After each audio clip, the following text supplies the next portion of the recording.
welcome to Ultra Habits. It is amazing to have you on the show. How are you going? Thank you so much for the invitation, RJ. I am very, very well. Super excited. All the newness, the freshness. You've got a beautiful background going on there, lots of sun. Where are you at? Bali! Yes. Yeah. Yeah, so are you enjoying it down there? Like, is this your first time in Bali? The second time. I think I was here the first time maybe 14 years ago, more or less. And now I'm spending more time, or I'm splitting my time between Dubai, where I lived for 14 years, and then Bali, and also regularly Germany Germany and Poland, because this is where my family lives. Okay. What's how do you find the vibe in Bali? I know I saw you in Melbourne maybe a month ago. Yeah, now you're in Bali. Like, how has life unfolded for you whilst you've been there? I found it a journey, to be very, very honest. So I went here with a naivete of, yeah, it's island life, wow, whatever.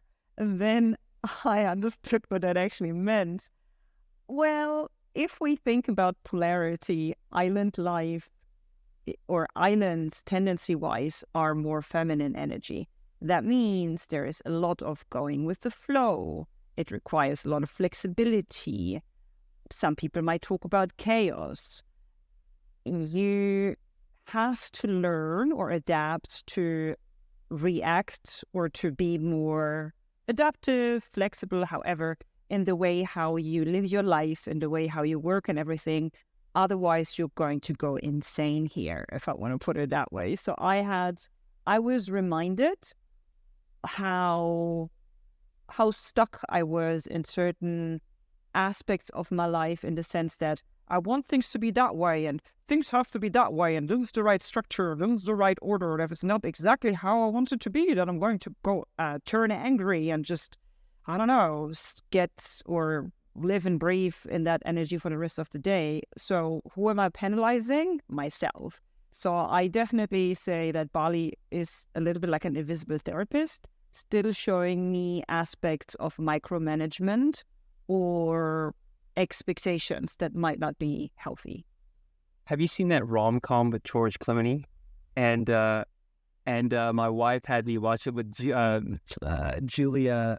What's her name? The paradise. Yeah, they try to break up their kid's marriage, and it's in Bali. It's crazy, right? Like, would you say that Germany, in that context, was quite a masculine context? Then, if you're right, okay, so you're coming with this kind of masculine driver style, get it done. And now you're in this kind of more free-flowing, okay. What was the Middle East easy for you being German, or was that, like, how did you find that? In the beginning, I didn't like it because I perceived it as very chaotic. But then I think it also makes a big difference of where you are. So I started out in Al Ain, which is definitely a smaller city than Dubai. That's at least how it feels to me. Plus, it was more traditional and it was more Arabic. And then when I moved to Dubai, total different vibe. Plus, the UAE evolved or changed massively over the last 15 years. You can't compare it. So for me, definitely the UAE in the beginning was a teacher of patience and also of flexibility. And I must say that especially Dubai towards the last years was also very, very structured, very ambitious, very go, go, go, do, do, do. Dubai, to me, in the end, felt a little bit like a New York of the Middle East. So definitely more masculine energy. When you arrived in Dubai, being a woman and obviously someone that has, a tendency to move towards masculine tendencies in the terms of, being a driver and what we classify as typical masculine energy, I suppose, right? Get it done, get it done, get it done. Was it easy for you as a woman to adapt? And like, was it okay for you to be like that in such a kind of male orientated context? Or was there, was it challenging, I suppose? Not really, because what I found super fascinating that I met people from everywhere. I met people from Australia, I met people from France, from South Africa, from Pakistan, from China. And the biggest thing that I've learned was that the reality or the way of doing things doesn't exist. And I allowed myself to question everything and to ask questions, what does marriage mean to you? What's your relationship to God or the universe? What do you do on the weekends? And I realized that I had a very narrow way of perceiving the world. And I learned so much from, again, asking a lot of questions. And I would approach them with a childlike curiosity, but also with humor. So I would channel my inner idiot or clown and say, well, I'm German. I just landed in the country. I have no clue. Tell me, I want to learn. And that was one of the best gifts I ever gifted myself with, because people are honored when you ask questions and when you want to understand them and their culture. And I mean, if we all would be maybe a little bit more curious, then we would be definitely less judgmental. So there would be more joy, I guess, and maybe even more peace and balance. Yeah. Yeah, that makes sense. So let's start to unpack your journey now. The last time we spoke was maybe, I'd say, 4 or 5 years ago, and you have been known as a kind of LinkedIn influencer and someone behind the influencer, someone that has helped, coaches, entrepreneurs, executives gain prominence on LinkedIn. And that's kind of how we all have come to know you. How is the Natalia of yesterday different to the one that I'm talking to? Like, how has your journey evolved since we had that conversation, 4 years ago? Like, what are you up to now? Okay, let me squeeze 5 years into 3.5 minutes. Yay! Just kidding. So last time, I think 5 years ago, that makes sense. So I realized at a certain stage that I really want to understand, what is this scaling all about? Everybody talks about you need to scale your business, and if you really want to become a millionaire, you need to blah, blah, blah, blah. And I said, you know what? Everybody talks about it. Super cool. Let me try that. So I worked with an agency that definitely helped me scale. And we've, I think, 5x'd our revenue in the first year and then doubled it.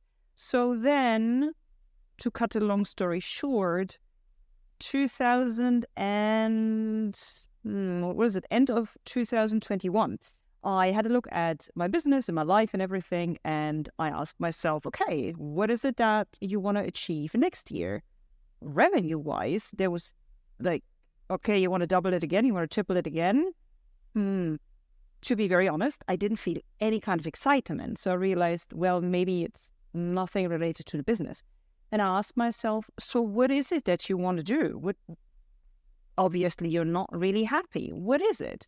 And I realized that I had built myself or worked myself into a corner in which I didn't enjoy my work anymore because I worked too much. I had the feeling that I couldn't express myself creatively. And if I wanted to catch up with my friends, I needed to book an appointment with them 2 weeks in advance. And I thought that this was madness. And besides that, I realized that I became more and more aggressive.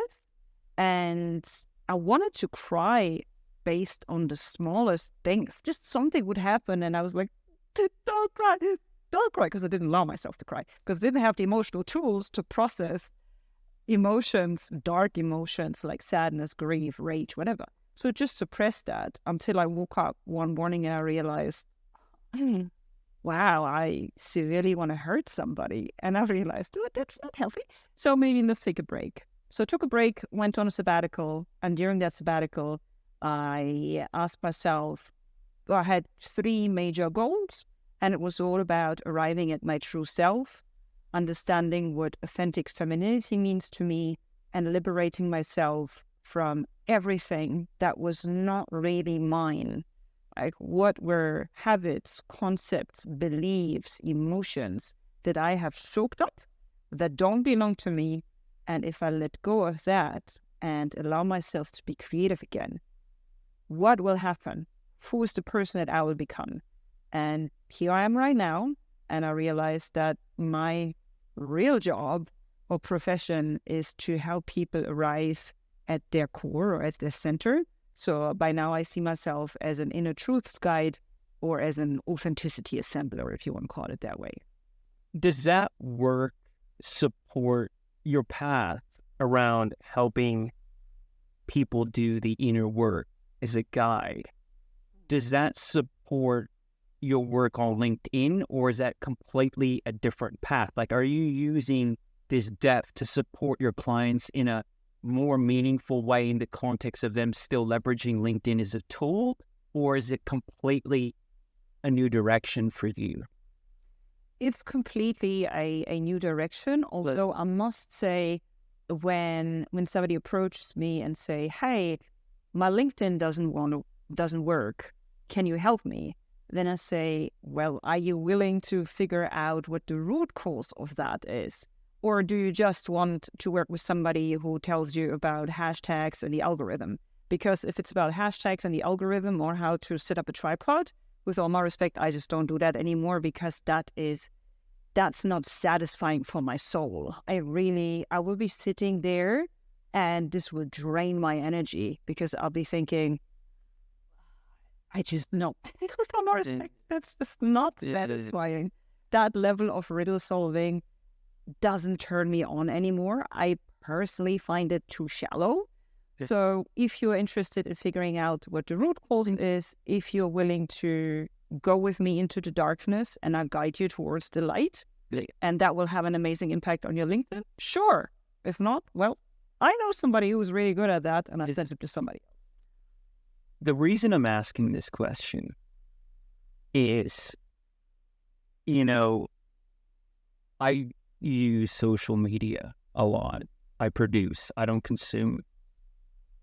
I don't like spending time on social media because I feel it just sends me into a parallel universe that's not real.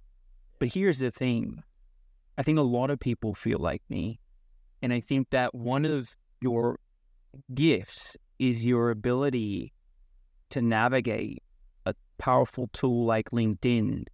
But now that you've got this added dimension of helping others do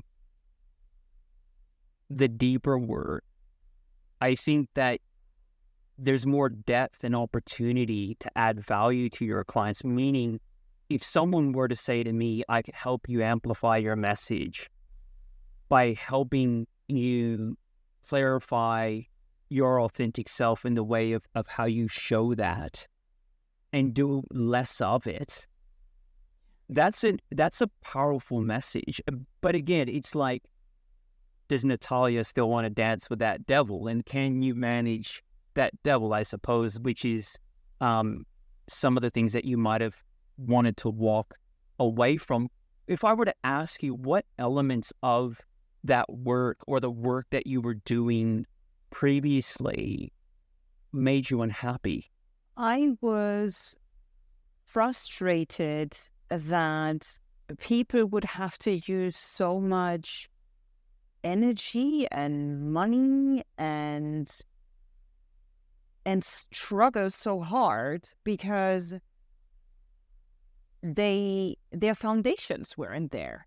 It's a little bit like trying to fly with a broken wing, but by the way, you never learned how to run. So wouldn't it be smart to go back into crawling and then learn how to stand up and then walk? I don't believe in forcing things anymore. If you try something and it's not happening and it's not happening and it's not happening, well, maybe it's the wrong tool, but maybe you also don't have the foundations. And way too many people that I worked with, the foundations weren't there. And that annoyed me because, I feel that we live in I think there are kind of almost two realities, that there is the spiritual reality, yeah, there's a life full of abundance and joy and bliss that we can live in. But then we're also human beings we're having a human experience in 3D reality.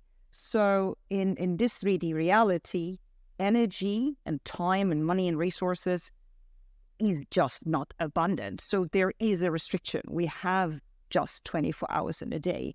And yeah, I think with my German upbringing, wasting time, money where does the time, energy, money, being inefficient just annoys the living crap out of me. So I think most probably these were some of the reasons why I was so frustrated. Because this is zero efficient. It doesn't make sense.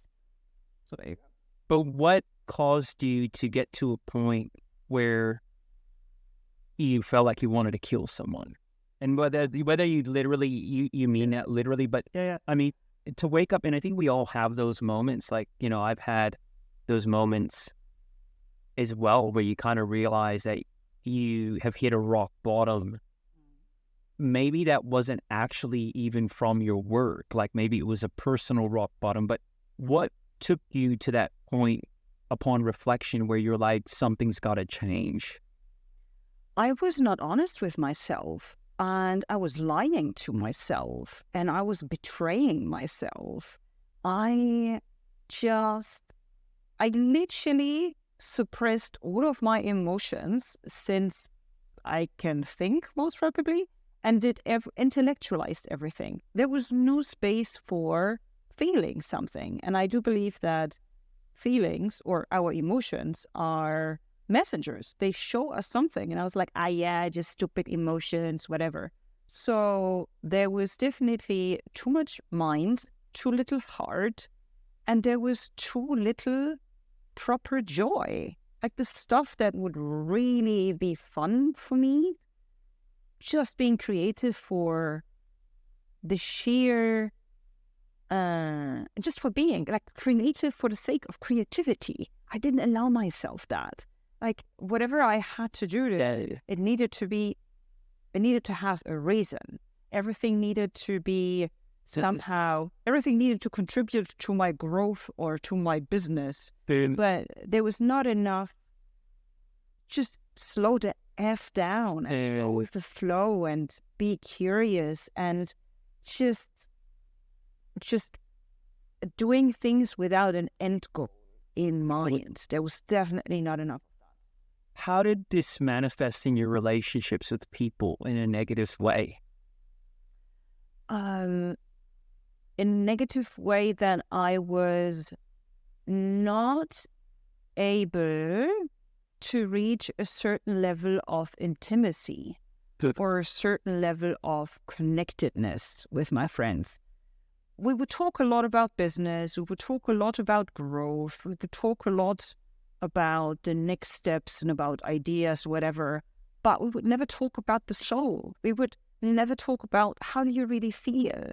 We would never talk about, gosh, I'm really sad, or I'm going through grief, or I feel as if something is lacking.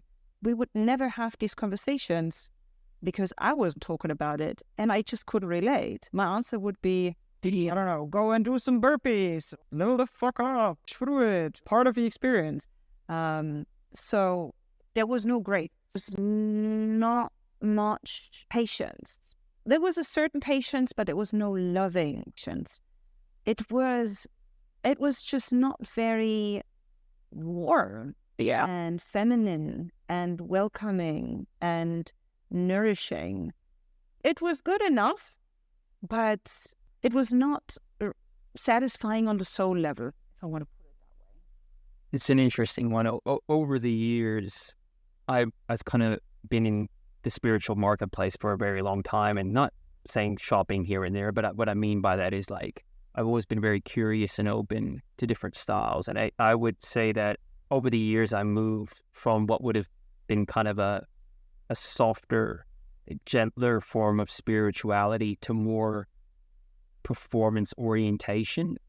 I've actually evolved the other way, where I think when I originally got sober, I was into all kinds of things in terms of things that would be more regarded as effeminate. I started to investigate things like Tantra and all these different things. And then I think over the last few years, particularly because of my running and the athletic pursuits, it took me more down a path of performance, which I tend to feel more comfortable in.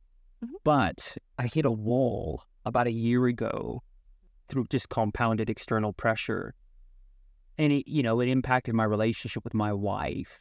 And I had to go back into the more nuanced stuff, particularly with my wife and intimacy and things like that, because this kind of regimented, disciplined performance can mean many different things to different people: optimization, spirituality.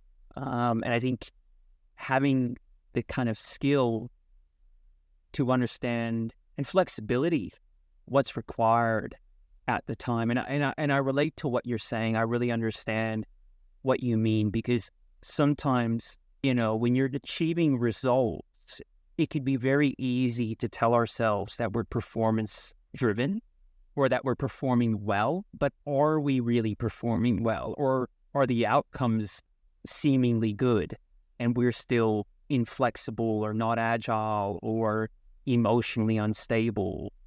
Yeah, and what are you performing for? That's the next thing. Like, what are you doing? Why are you doing this in the first place? For yourself, for your family, for your friends, for society? Are you maybe through your performance, because that was my biggest crutch or my biggest wrong belief? I thought that love equals performance. I need to perform to be loved, because this is a wrong belief that I've adapted over certain decades. So I basically needed to learn to sit and to breathe while not performing. I was terrified to my core that if I don't make money, if I don't help other people, that if I don't entertain or edutain, everything is going to fall apart. I don't get the applause. I don't get the visibility. And that really sucked, because I've never learned how to validate myself. I was hooked on, or I was dependent on the clap or likes or whatever of other people. Although what I've learned is the only thing that I truly wanted was pure love. I wanted connection to myself, to something higher. I wanted deep intimacy to other people, which is conversations from the soul to the soul. So this top performance and efficiency and whatever was a distorted way of getting what I thought I wanted, which drove me the furthest away of what it actually was that I wanted.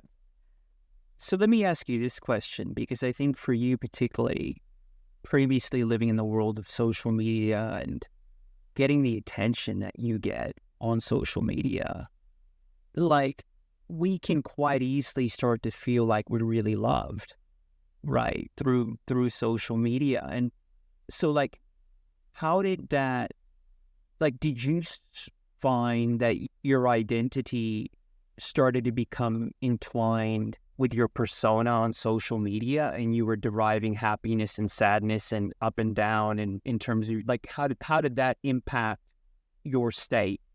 I guess what I'm saying is, I think a lot of people feel and understand what you're saying, but I think it's exacerbated by being a social media person, potentially.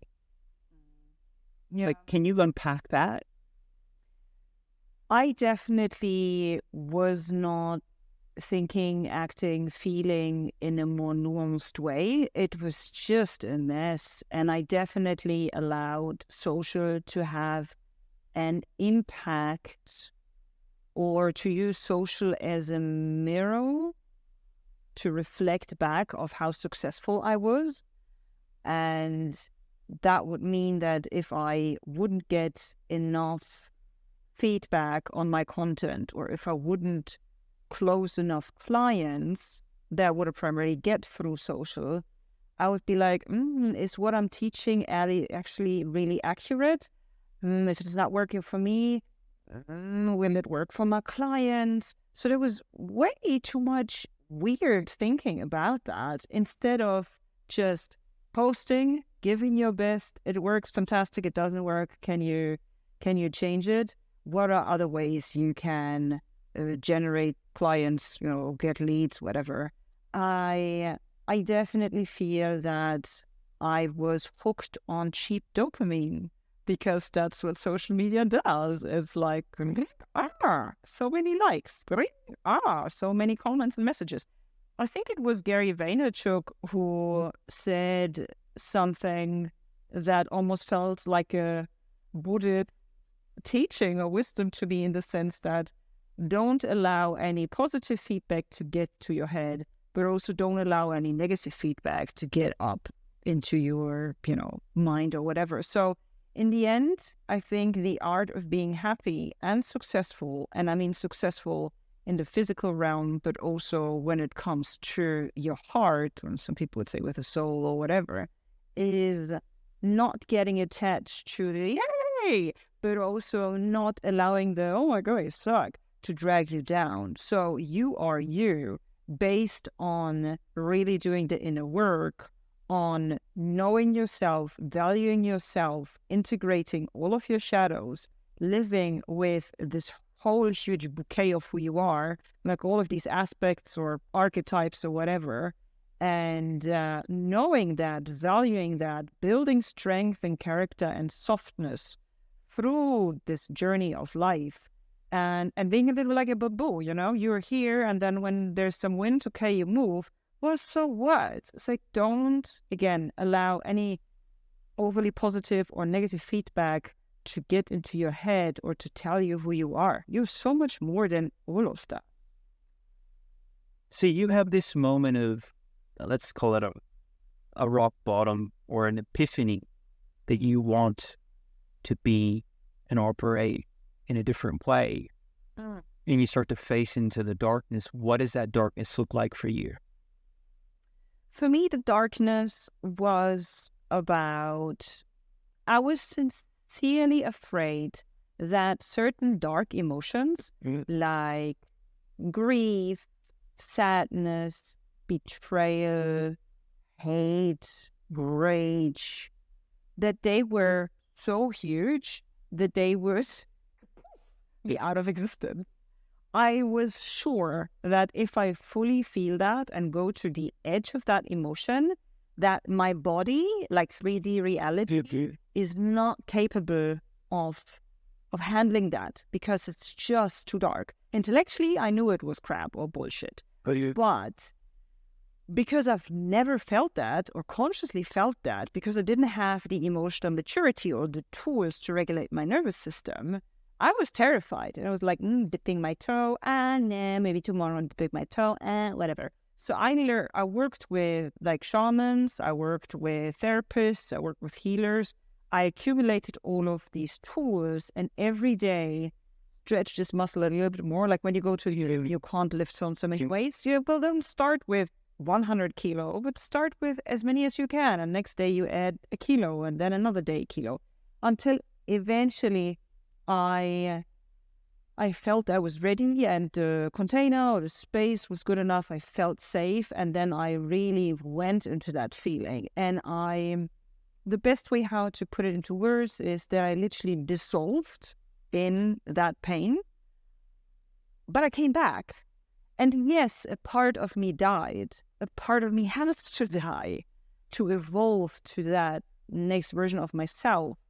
But maybe the story about the phoenix coming out of the ashes, or maybe the story of burning in hell to be reborn again, are just metaphors for exactly that. Deal with suppressed emotions and face our biggest emotional fears, realize we're stronger than that, realize that we're superhuman, and through that come back as an integrated, mature human being who forgave herself for her own mental and emotional well-being, and through that navigates as a human, as a thought leader, as a role model for for humanness, for flawsomeness, yes, the human experience can be a shit show, but you know what? We signed up for that. And there's really nothing to fear. Here. You just become stronger and softer at the same time. And that's beautiful. Does this mean that things don't come up for you in a negative way with the same level of intensity it did before, or rather you now have the tools and skills to see it and manage it? Great question. I feel both. So, for example, I mean, there are so many emotions out there and so many dark or negative emotions if we want to label them. So I feel that certain emotions, I have sat with them or meditated or danced or cried or a mix out of all of that so much that by now I'm literally not feeling it. It's kind of as if I have that out of my system. And other emotions, they still might come back. And I'm like, oh, you again. That's interesting. I thought we're done, but obviously we're not. Okay, well, come in. Let's have a conversation. Let's do that. And it's definitely not as intense as it was.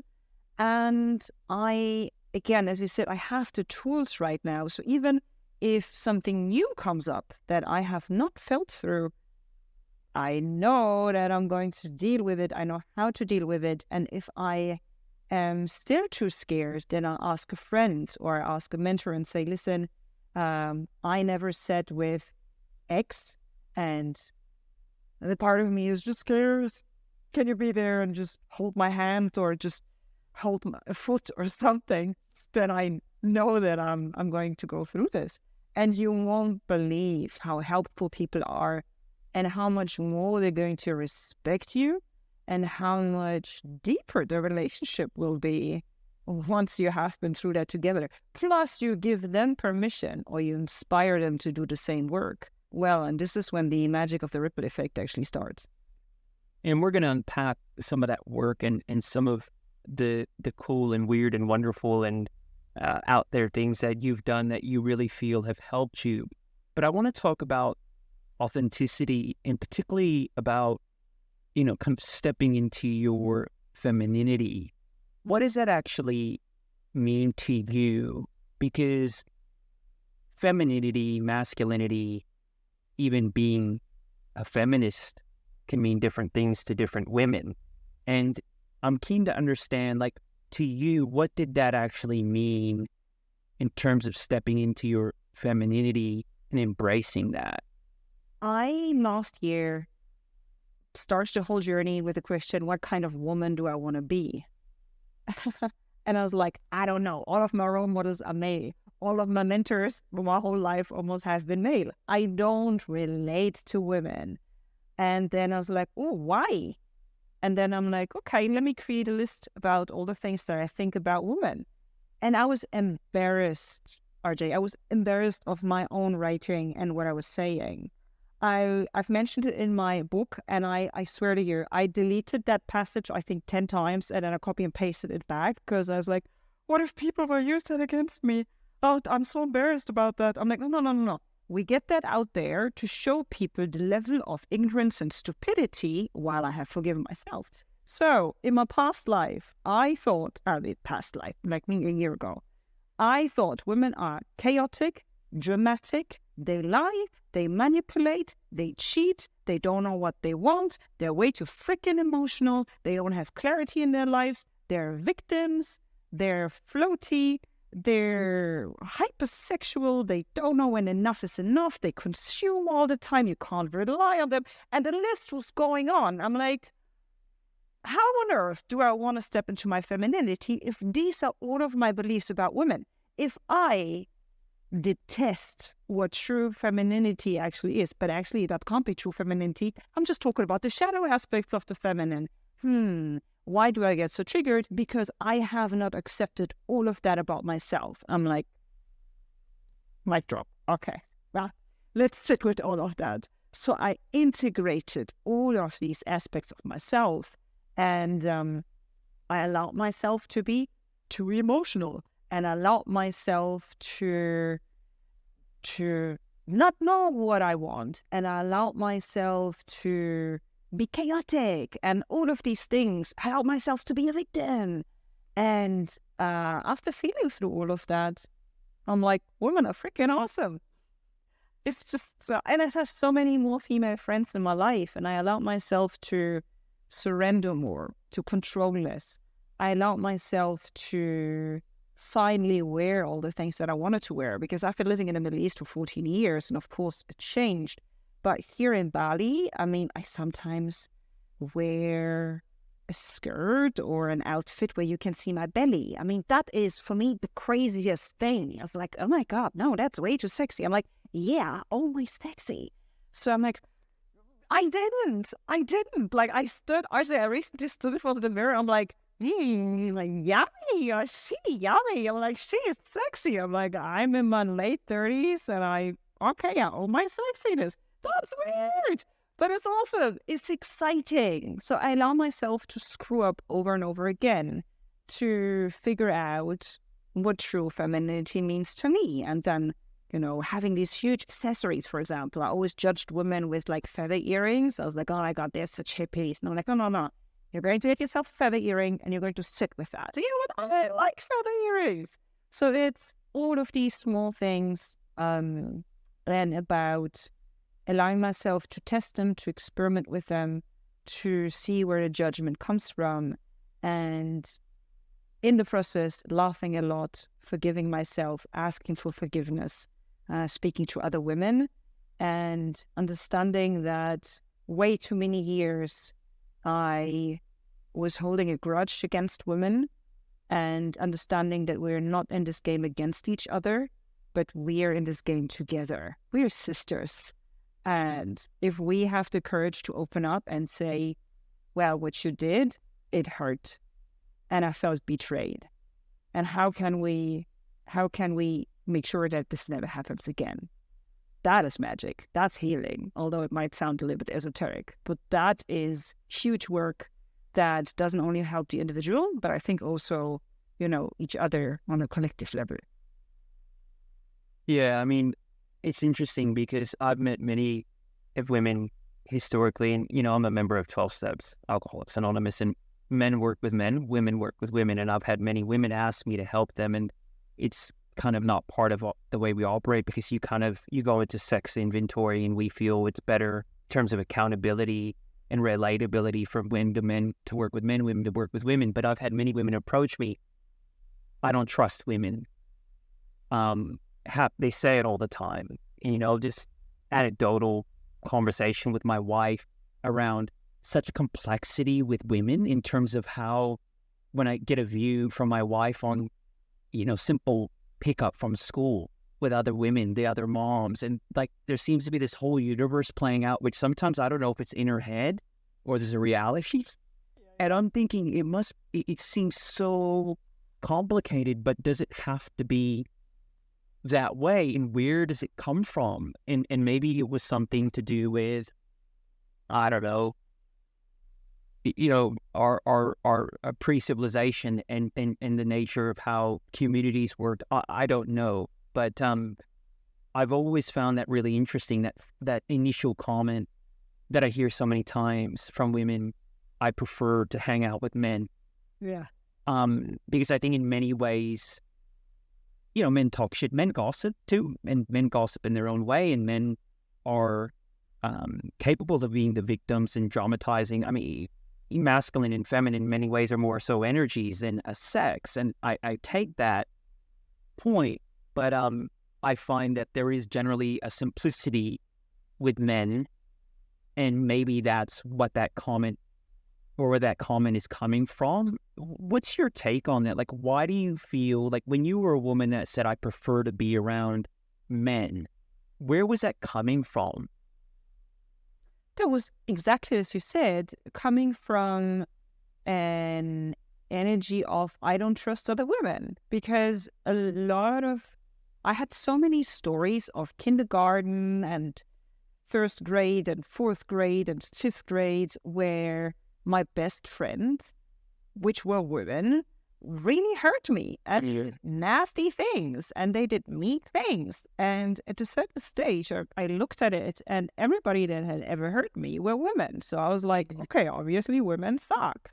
And that was, of course, not true. That was all nonsense, because these were all opportunities for me to actually learn how to set healthy boundaries, or learn how to say no, or learn how to say, that was not fair. Yeah. But because I didn't have the skills, and it was more convenient to blame others or to show with my finger on them instead of owning my own stuff and healing that stuff within me, I think that by now we tend to live in a society in which the majority of people like to point fingers at others, like, oh, she triggered me, that sucks, and the society and the school system and the environment, of course, systems have an impact on us. But do you also owe your shit? The majority of people don't.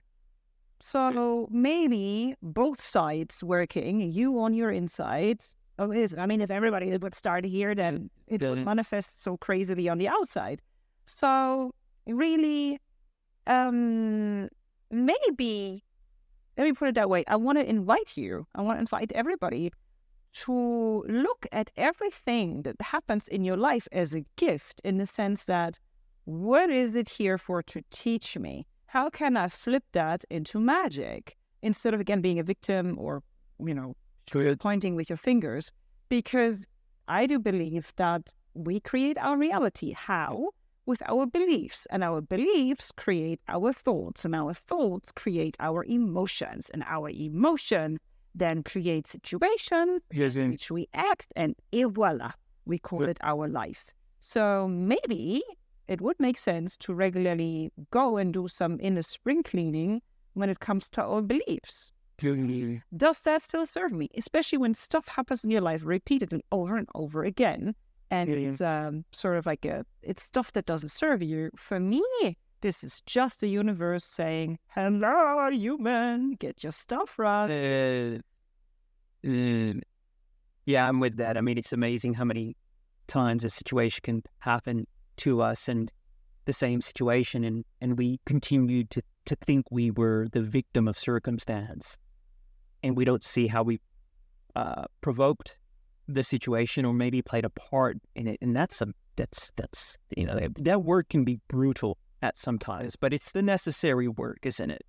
Exactly. It's not your fault that it happened, but it's your job to find a solution for that. I'm not blaming you for what happened.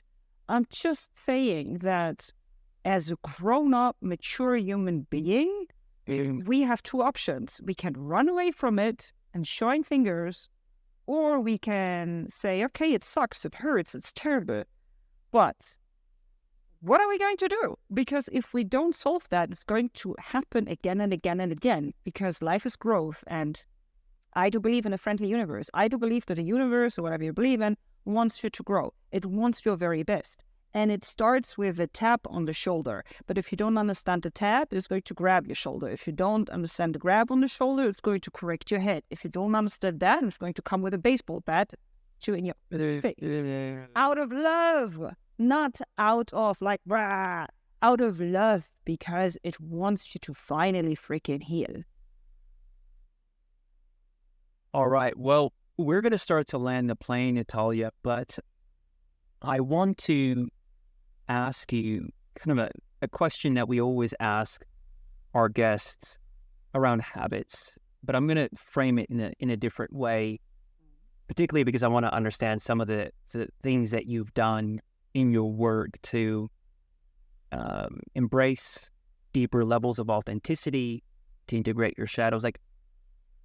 So what are some of the things that people can do, or that you might have done, that have really helped you start to step into your authenticity?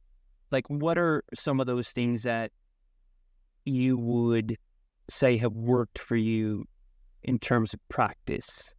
And then we can, obviously the way that we would suggest that to the audience is to start to habituate that. into their lives? The first one is, most probably, you've heard it 50,000 trillion times, writing and journaling, but not only journaling, the diary. Today was a beautiful day. That can be one way, but combining journaling with deep contemplation, which is an art form. So it's really about saying, today I want to contemplate on this question, and I really surrender to all of my thoughts and I write them down. So that helped me tremendously. Spending time in nature, because there is, don't ask me what it is. If it is a level of peace, if it is, some people say it's a vibrational frequent, like, yeah, and some people feel turned off just by that thought. But as far as I know, there are enough studies that show that if you spend time in nature, it just does something to your whole system and it's healthy for you. So regular, like spending time in nature doesn't mean it doesn't matter if it's in the forest or if it is hiking or if it is by the ocean or by a lake. That helped me tremendously get out of my mind and to arrive more in the present moment and to experience moments of awe, of really, that tree, how many years is that here? And imagine it's like a tiny little seed and then it turns into this huge thing and most probably it's like 150 years old. That was something. And the third one would be, I call it board meetings, inner board meetings. So it's another way of putting it is shadow integration. So whenever you feel triggered or whenever you realize stuff happens, then you sit down and you invite yourself to it's a mix between a meditation and visualization exercise, but designing time and space to really sit with whatever needs to be solved, whatever shadow wants to be integrated. So, for example, your victim is all over the place, Invite yourself and your victim, and maybe you also invite your inner child and you invite the inner caring parent. And then you have a constructive and highly emotional and flawsome conversation. So these three things, yeah. That last one was interesting and out there, but powerful. And I think a whole conversation could be had about that. We might have to do this as a part 2, Natalia, but we will leave it there. But before we go, where can our audience find your new book? And what and generally more about you and what you're doing these days? Sure. So the book is available on Amazon.com. If you're interested in the English version, if you're interested in the German version, Amazon.de. It's available as a paperback and as a Kindle.